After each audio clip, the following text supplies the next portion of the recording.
Kisah ini diawali dengan seorang pria yang bernama Kang Maru, salah satu mahasiswa kedokteran yang sedang magang di salah satu rumah sakit elit di negaranya.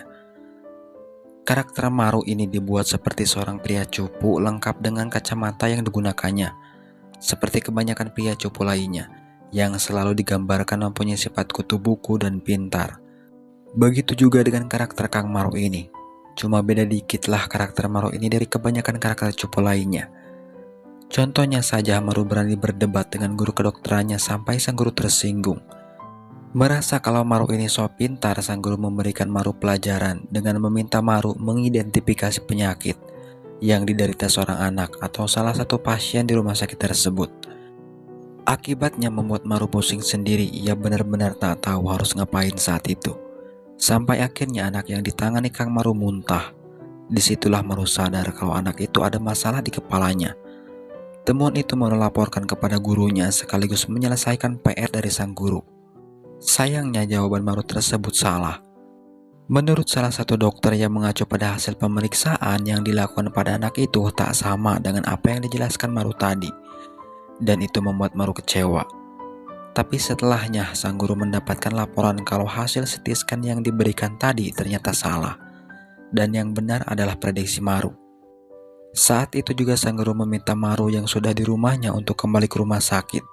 Ia berniat mengatakan kalau jawaban Maru itu benar, dan berkata itu juga membuat sang guru memuji Maru di depan para dokter lainnya. Kalau rumah sakit mereka bakal kedatangan dokter berbakat katanya. Sedangkan orang yang sang guru bicarakan, ia dipusingkan dengan adiknya yang sakit. Tambah pusing lagi ketika teman wanitanya menghubungi Maru sambil menangis. Dan tahu apa yang terjadi, Maru dengan tega meninggalkan adiknya yang sedang sakit sendirian dan pergi memilih wanita itu. Disinilah awal kelam dari kehidupan Maru. Maru sampai di rumah temannya, ia dikagetkan dengan kamar wanitanya tersebut yang sudah berantakan. Dan noda-noda merah tercecer di mana-mana. Tak jauh dari itu terlihatlah seorang yang sedang tidur di lantai yang tak mungkin bangun lagi. Dengan hati-hati Maru menenangkan teman wanitanya tersebut yang Maru panggil Nuna.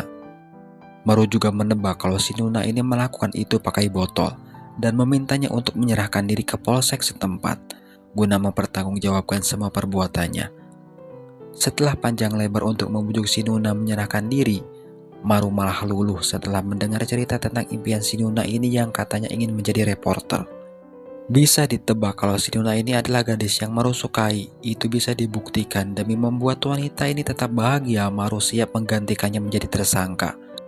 Semua bukti yang berada di TKP yang mengarah ke si Nuna Maru hilangkan dan membuat bukti baru seolah Maru pelakunya. Dan hukuman yang didapat Maru demi si Nuna tersebut tak main-main. Ia dihukum penjara selama 5 tahun. Dan setelah 5 tahun itu berlalu, Maru berubah menjadi pria yang super ganteng.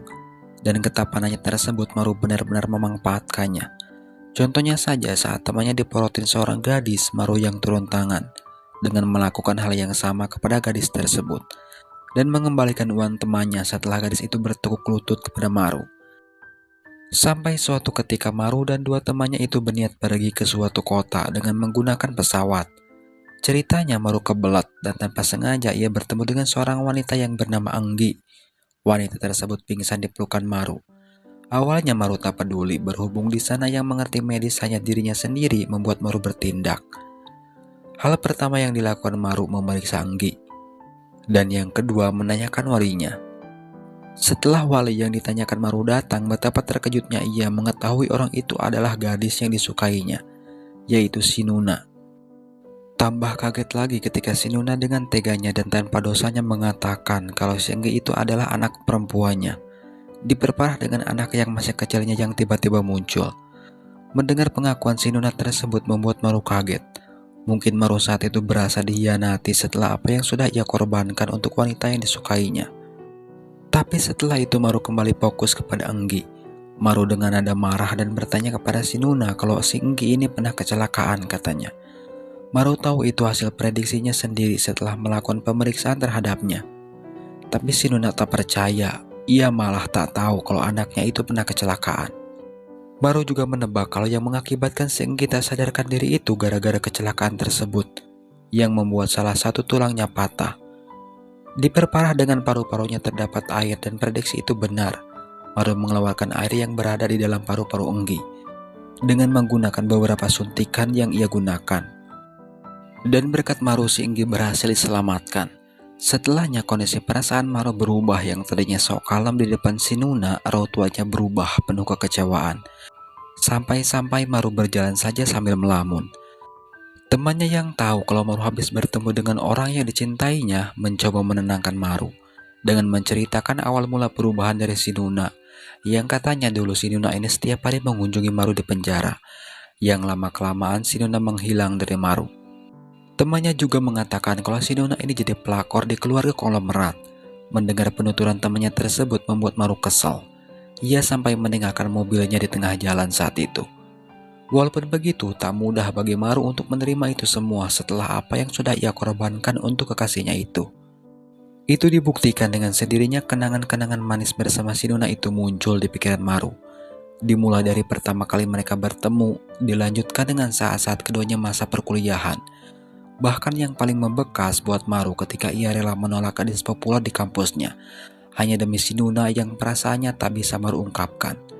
Sepersekian detik Maru mencoba menyadarkan diri dari bayang-bayang si Nuna yang sudah menjadi istri orang. Keesokan harinya si Enggi sudah mulai baikan. Ia mendapatkan laporan dari ajudannya kalau ibu tirinya mengambil uang 1 miliar won katanya.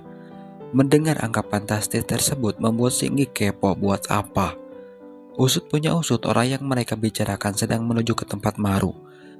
Di sanalah si Nuna ini mendengar semua kisah sedih tentang Maru dari sahabatnya. Dimulai dari pekerjaan Maru yang tak biasa, dan yang membuat si Nuna ini kaget ketika ia mempertanyakan rumah Maru yang dari dulu tetap di situ. Ya tentu saja itu supaya gampang ditemukan si Nuna yang sudah lama menghilang. Sahabatnya Maru juga menceritakan betapa depresinya Maru begitu mengetahui si Nuna sudah berkeluarga. Mendengar hal tersebut membuat rasa bersalah di diri si Nuna muncul. Itu terlihat dari ekspresi wajahnya sendiri, sambil sesekali mengingat janjinya kepada Maru yang ia ingkari. Dan maksud si Nuna ke sana nyatanya berniat memberikan uang 1 miliar won yang dibicarakan si Enggi tadi. Ia menitipkan uang itu kepada sahabat Maru. Dan reaksi Maru setelah menerima uang sebanyak itu bukan senang, ia malah merasa terhina sampai-sampai ia berniat mengembalikan uang tersebut yang pemberinya mungkin belum jauh dari rumahnya. Apa yang dilakukan Maru saat ini sudah sangat tepat. Pasalnya uang tersebut uang panas yang apabila Maru menyentuhnya bisa-bisa ia terbakar. Bukan apa-apa, kebaikan si Nuna tersebut sudah kandung diketahui si Enggi, yang sejak si Nuna jadi ibu tirinya keduanya tidak pernah akur dan saling menjatuhkan. Dan kejadian itu bakal menjadi kartu as buat si Enggi untuk mendepak si Nuna dari rumahnya. Tapi nyatanya si Nuna menyiapkan kartu lain untuk si Enggi. Ia mengaku kalau si Nuna diperas oleh Maru katanya. Dan permasalahan mereka semakin rumit ketika si Enggi berniat menuntut Maru. Dan lagi-lagi si Nuna dengan tega memberikan Maru permasalahan serius dengan menuduh Maru yang tidak-tidak. Bukan itu saja, saat Maru dan si Nuna dipertemukan di ruang interogasi, si Nuna ini memberikan keterangan palsu yang memojokkan Maru, yang sedari tadi sibuk memperhatikan si Nuna dengan tampang kekecewaannya tanpa bisa mengungkapkannya. Di sana Maru benar-benar menatap si Nuna tanpa mengiyakan dan menyanggah tuduhan mantannya tersebut. Si Enggi yang tahu kalau Maru masih bungkam sudah menebak kalau Maru bakal bebas. Terlebih lagi uang yang ia permasalahkan sudah Maru kembalikan. Tapi walaupun begitu Maru boleh bebas dari penjara tapi tidak dengan kejarannya katanya. Semu mengancam. Si Nuna yang mendengar itu terlihat khawatir dengan ancaman anaknya tersebut. Mungkin ia takut kalau anaknya benar-benar membuat pahlawannya kembali sengsara. Sebenarnya si Nuna ini masih punya hati terhadap Maru. Itu bisa dilihat dari ekspresinya yang terus-menerus merasa bersalah atas pengkhianatannya. Di satu sisi mungkin ia tak mau ketahuan dan hidup sengsara, yang mau tak mau si Nuna terus-menerus membuat pengkhianatan baru kepada Maru. Yang saat ini Maru sedang nongkrong di penjara semalaman. Akibat itu juga sepulangnya dari sana, Maru dikagetkan kalau adiknya masuk rumah sakit. Melihat adiknya seperti itu membuatnya khawatir. Ditambah lagi ingatan tentang dosa masa lalunya terhadap adiknya tersebut kembali terngiang, dan itu membuat raut wajah Maru berubah. Entah apa yang dipikirkan Maru, setelah memperlihatkan ekspresi menyeramkan, kini ia malah mengincar Enggi. Bahkan Maru sampai mencari tahu tentangnya. Setelah tahu kalau Enggi suka motoran, Maru ikut nimbrung. Di luar dugaan, di sana Enggi mengalami kecelakaan motor dan dirinya masuk ke jurang. Untungnya ada Maru yang sigap menolongnya. Tapi setelah Maru susah payah menolongnya, orang yang ditolong malah ingin balik ke jurang. Usut punya usut, di dalam tasnya ada boneka kenangan pemberian ibunya yang tertinggal di motornya. Melihat Enggi yang terus-menerus histeris menangisi bonekanya membuat Maru tak tega. Ia mencoba untuk mengambil boneka tersebut dengan seperti ala kadarnya. Walhasil yang benar-benar celaka malah Maru sendiri. Ia masuk jurang. Kalau sampai ini juga rencana Maru, ia benar-benar gila. Dan untungnya Maru hanya mengalami patah tulang biasa. Enggi juga menemui Maru di rumah sakit. Ia ke sana bukan untuk meminta maaf atau sekedar mengucapkan terima kasihnya, melainkan ia ke sana cuma membuat Maru kesal karena tidak ada ucapan-ucapan positif dari Enggi. Ia malah menuduh Maru yang tidak-tidak. Akibat perlakuan Enggi kepada Maru tersebut membuat pikirannya teralihkan dengan Maru. Kemana-mana ada Maru, saat di meja makan ada Maru. Dan gara-gara si Maru ini juga Enggi mendadak hilang fokus. Sampai suatu momen Enggi menemukan boneka kesayangannya berada di meja kerjanya, yang menurut asistennya boneka itu dari Maru. Mungkin Maru sengaja kembali ke jurang untuk mengambil boneka tersebut. Sampai segitunya kah Maru, dan masih belum terungkap rencana Maru mendekati anak konglomerat tersebut. Bukan itu saja, Maru juga mengembalikan hadiah dari Enggi yang mau tak mau Enggi menemui Maru di rumahnya. Dan seperti biasa ketika keduanya bertemu sudah pasti cekcok. Enggi yang terus-menerus jaim diketahui Maru. Maru juga meyakinkan Enggi kalau apa yang dilakukannya itu pilihan Maru sendiri. Jadi Enggi tak usah berhutang budi katanya. Walaupun begitu tak membuat Enggi puas.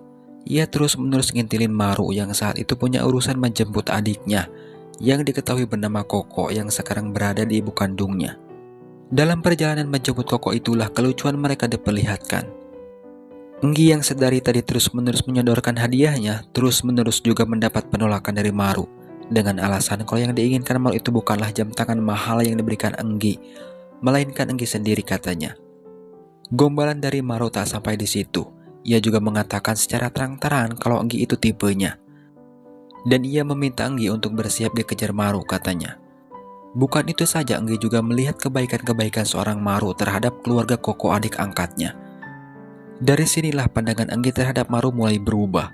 Contohnya saja, ia sudah tak keberatan ketika Maru memasangkan sabut pengaman kepada Enggi. Mungkin kalau Maru melakukan itu sebelumnya, bisa-bisa ia kena gampar.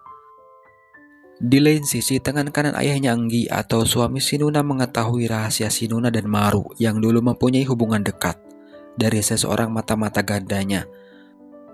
Maksud dari mata-mata ganda tersebut, orang itu memberikan informasi untuk kedua kubu, yaitu kubu Enggi dan kubu Sinuna. Tapi yang benar-benar asli informasi darinya ia ceritakan kepada tangan kanan ayahnya Enggi, yang bernama pengacaraan. Yang entah tahu dari mana Sinuna ini kalau pengacaraan mengetahui rahasianya. Ia menemuinya sambil membawa minuman ke apartemennya. Di sana Sinuna bukan cuma minum-minum, ia juga sekaligus curhat. Ia benar-benar jujur di hadapan pengacaraan.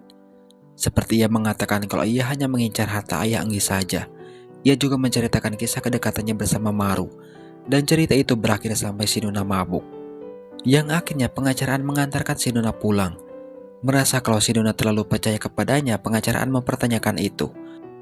Apa Sinuna tidak takut katanya kalau ia melaporkan curhatan itu kepada junjungannya? Dan jawaban mengejutkan pun keluar dari mulut Sinuna, yaitu Sinuna sudah tahu kalau pengacaraan sudah lama menyukainya. Dan dengan sedikit rayuannya sekaligus melakukan hal-hal di luar batas kepada pengacaraan yang membuatnya cukup terdiam. Yang mengagetkannya lagi, momen tersebut juga disaksikan Maru dengan tampang geram, yang saat itu ia baru saja datang membawa pulang Enggi. Sinuna yang melihat Maru dengan tampang kalem keluar dari mobilnya membuatnya cemas. Tambah cemas lagi melihat kedekatan Maru dengan Enggi. Di sini bisa ditebak kalau Maru mendekati Enggi tak lain dan tak bukan untuk memberi pelajaran kepada Sinuna.